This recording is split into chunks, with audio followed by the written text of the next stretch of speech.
यायचा असेल तर बुचडा बांधूनच येत असेल. मुसलमान जर होऊन यायचा असेल मुसलमान धर्माचा तर तो स्वतः करूनच येईल ना. येतो का? नाही. येताना तो जसे आपण साहेब बरं चला ठीक आहे, येतानाच काही हरकत नाही. बरं जाताना तरी हिंदू धर्मातला माणूस हा मेल्यावर काय करतो आपण? जाळतो. म्हणजे त्याचा काय करतो? नायनाट करतो. मग हे बाकीचे काय करतात? पूजा करून ठेवतात काय? नाही. शेवट सुद्धा कसा आहे?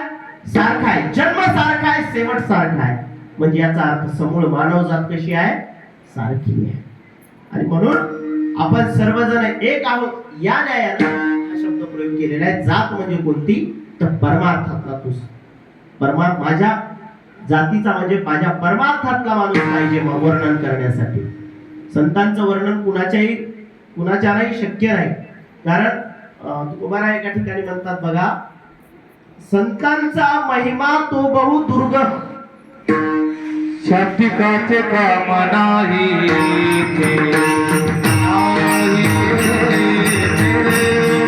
शाब्दिकाचे काम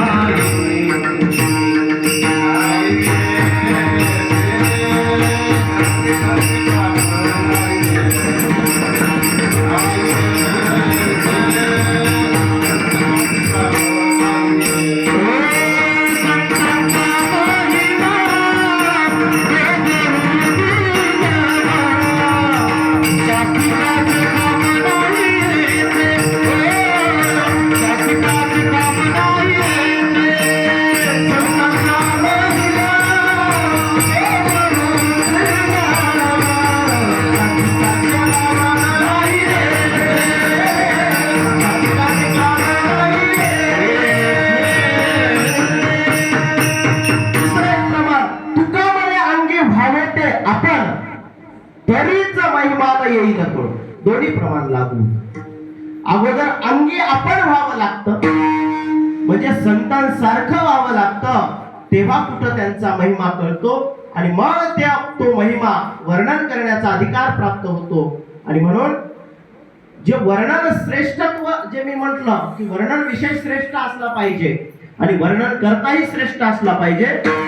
पात्रता अंगी आली एकदा की तो वर्णन करणारा श्रेष्ठ होतो. कारण बघा तुम्ही, माझ्या वाणीमध्ये आणि गुरुवर्य अच्युत महाराज दस्तापूरकर, गुरुवर्य भीमाशंकर गुरुजी एरंडेश्वरकर यांच्या वाणीमध्ये किंवा राऊत बाबाच्या वाणीमध्ये फरक आहे का?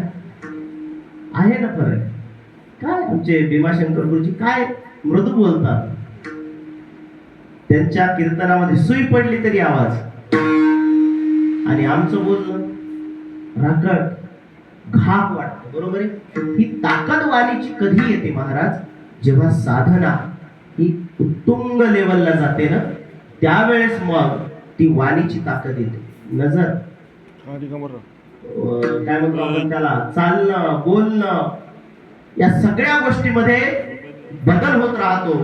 सांगायचंय काय मला की अंगी व्हावे आपण संतांचे, तेव्हा महिमान करता येतं.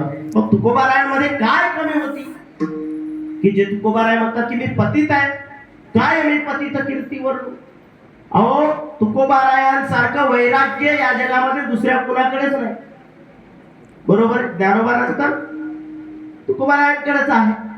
तरी पण तुकोबाराय काय म्हणतात, तर त्याचं कारण आहे त्यांनी अंतःकरणामध्ये नम्रता धारण केली. आणि मग नम्र झाला भूता तेने कोंडिले अनंत. ज्याच्याकडे नम्रता आहे ना, त्याला बाकी दुसऱ्या कुणाचीच गरज नाही. आणि म्हणून ते नम्र होतात. हा, एक गोष्ट सांगतो, त्याच्या मागचं दुसरं एक कारण असं आहे की जर समजा इथं तुकोबारायानं नम्रता धारण केली नसती, तर अहंकार जर तुकोबारायांकडे आला असता, तर ही जी आता जी आपण ताकद पाहतो आहोत ती ताकद राहिली नसती. विठाला